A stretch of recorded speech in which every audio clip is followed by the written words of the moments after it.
Assalamualaikum warahmatullahi wabarakatuh. Saya atas nama Muhammad Kafin Albarki dari kelas 5 BES AB dengan NIM 19 11 01 0031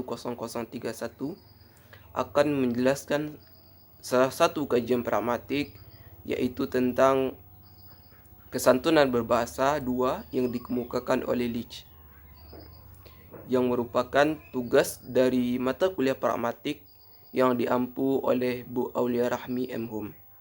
Baik, langsung saja saya akan menjelaskan kesantunan berbahasa yang dikemukakan oleh Leach. Yang pertama, pengertian bahasa. Bahasa merupakan salah satu sarana terpenting dalam komunikasi antar manusia. Bahasa sebagai salah satu cara untuk mengungkapkan ide, pikiran, gagasan, maupun pendapat yang menunjukkan arti pentingnya bahasa dalam komunikasi.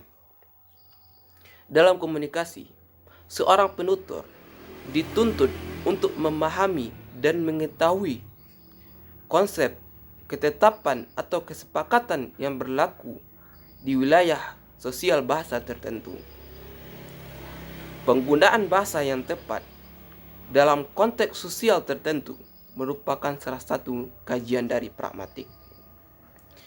Yang kedua, pengertian kesantunan. Kesantunan merupakan aturan ataupun perilaku yang ditetapkan, disepakati secara bersama oleh suatu masyarakat tertentu. Kesantunan itu bersifat relatif. Artinya apa?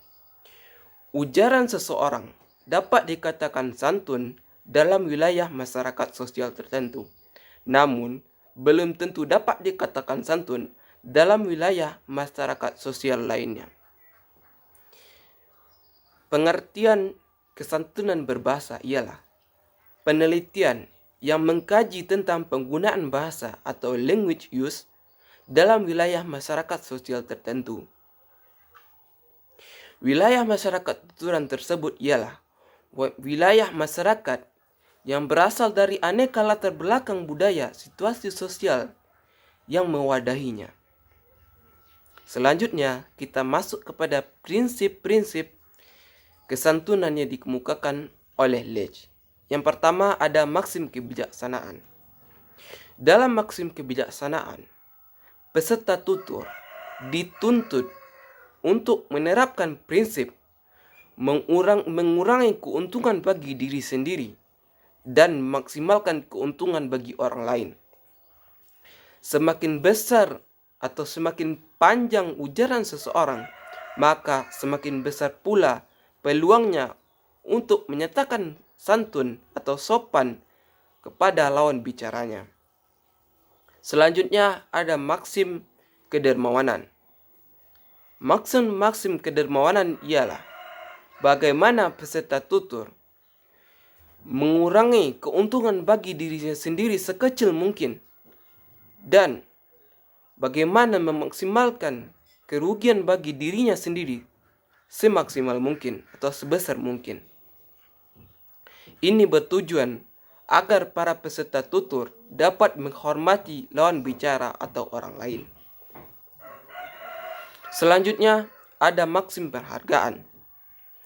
Dalam maksim ini menuntut para peserta penuturan buatlah rasa hormat kepada orang lain dan meminimalkan rasa tidak hormat kepada orang lain. Contohnya, kita memberikan rasa hormat, berterima kasih, memuji, bahkan memberikan penghargaan kepada orang lain. Itu merupakan salah satu bentuk maksim penghargaan. Selanjutnya ada maksim kesederhanaan. Maksim kesederhanaan di sini ialah bagaimana para peserta tutur diharapkan untuk mengurangi rasa pujian terhadap dirinya sendiri. Dalam masyarakat bahasa dan budaya Indonesia, maksim kesederhanaan merupakan salah satu parameter mengukur kesopan santunan seseorang masyarakat dalam suatu budaya atau wilayah sosial tertentu. Yang kelima, ada maksim pemufakatan. Dalam maksim ini, ditekankan agar para peserta tutur dapat saling membina kecocokan satu sama lain. Apabila terdapat kecocokan antara penutur dan mitra tutur, maka mereka berdua dapat dikatakan sebagai orang-orang yang santun dalam berbahasa. Selanjutnya, ada maksim kesimpatian. Dalam maksim ini, peserta tutur diharapkan dapat memaksimalkan rasa simpatinya terhadap orang lain. Jika terdapat orang-orang yang bersikap antipati atau sinis terhadap orang lain, maka dianggap orang itu tidak dapat atau tidak santun dalam berbahasa. Adapun ciri kesantunan berbahasa yang dikemukakan oleh Leach. Yang pertama, ada cost benefit atau skala kerugian dan keuntungan. Maksudnya di sini ialah bagaimana semakin besar kerugian yang diterima oleh penutur, maka semakin besar pula tingkat kesopanan yang akan diterima oleh penutur tersebut. Selanjutnya, ada optionality scale atau skala pilihan, yakni semakin banyak pilihan yang dikemukakan oleh penutur terhadap mitra tutur, maka akan semakin mudah kesantunan yang akan terjadi dalam berbahasa tersebut. Selanjutnya ada indirectness scale atau ketidaklangsungan. Maksudnya ialah bagaimana seorang penutur untuk bersifat atau berkata secara tidak langsung kepada mitra tuturnya, yang menandakan sifat beliau ialah santun dalam berbahasa. Namun sebaliknya, apabila seorang penutur berkata secara langsung kepada lawan bicaranya, itu dapat dikatakan sebagai tidak santun dalam berbahasa. Selanjutnya, yang keempat ada authority scale atau skala keotoritasan. Bagaimana hubungan sosial dapat dipengaruhi antara penutur dan mitra tutur dalam terlibat dalam petuturan. Semakin jauh jarak peringkat sosial antara penutur dan mitra tutur, maka akan semakin besar peluang kesantunan dalam berbahasanya. Selanjutnya ada social distance scale atau skala jarak sosial. Menunjukkan kepada peringkat hubungan sosial antara penutur dan mitra tutur yang terlibat dalam sebuah petuturan. Ada kecenderungan bahwa semakin dekat jarak peringkat sosial antara keduanya, maka semakin kurang santunlah tuturan itu. Adapun penyebab ketidaksantunan ialah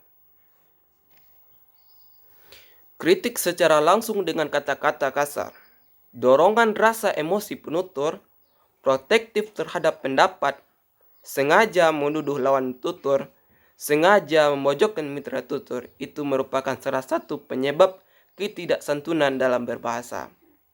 Mungkin itu hasil dari penyampaian materi tentang kesantunan berbahasa 2 yang dikemukakan oleh Leach. Saya tutup dengan terima kasih. Assalamualaikum warahmatullahi wabarakatuh.